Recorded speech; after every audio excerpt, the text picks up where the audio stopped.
Sampurasun tepang di sarang simkuring Asep asli Sunda.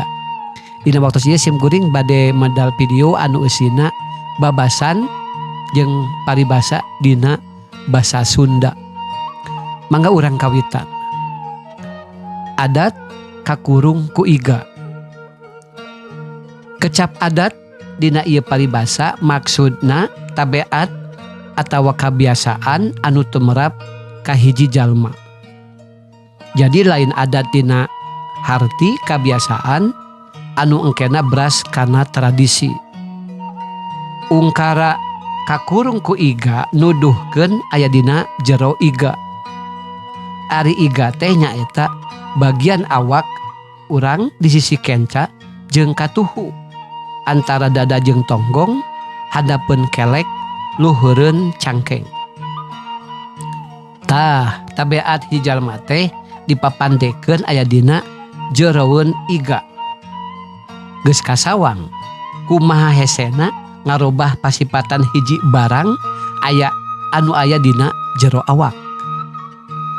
Paribasa di luhur teh ngandung harti adat, tabeat atawa kabiasaan goreng anu geus maneuh tur hese dipiceunna.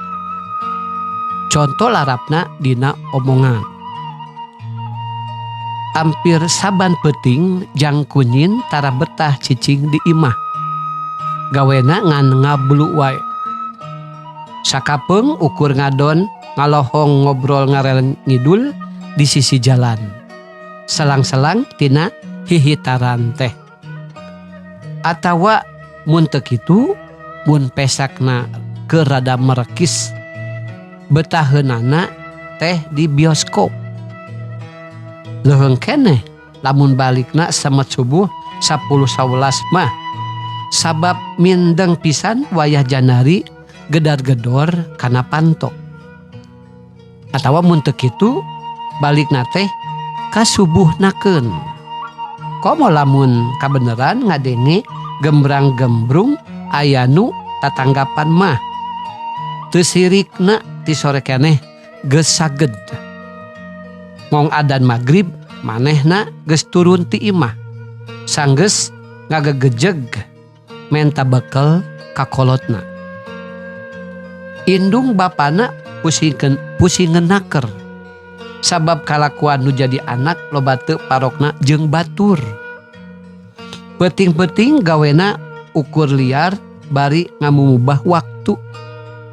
Ari pabebeurangna ngagoplek sare. Digeuing mah eta digeuing. Kalah matak jadi bosen anu ngageuingna. Tapi taya pisan tapakna.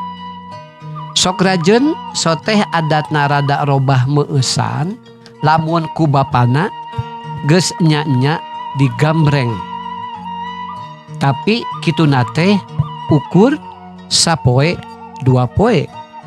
Saterusna mah adat gorengna balik deui kawas sasari. Dasar sia mah geus adat kakurung ku iga. Ceuk bapana bangun anu keheul kacida. Cak sakitu cemkuring video anu lebetna babasan jeung paribasa dina basa Sunda. Ieu materi dicanak tina buku babasan jeung paribasa Sunda larapna dina omongan ku Dr. Andes Tatang Sumarsono.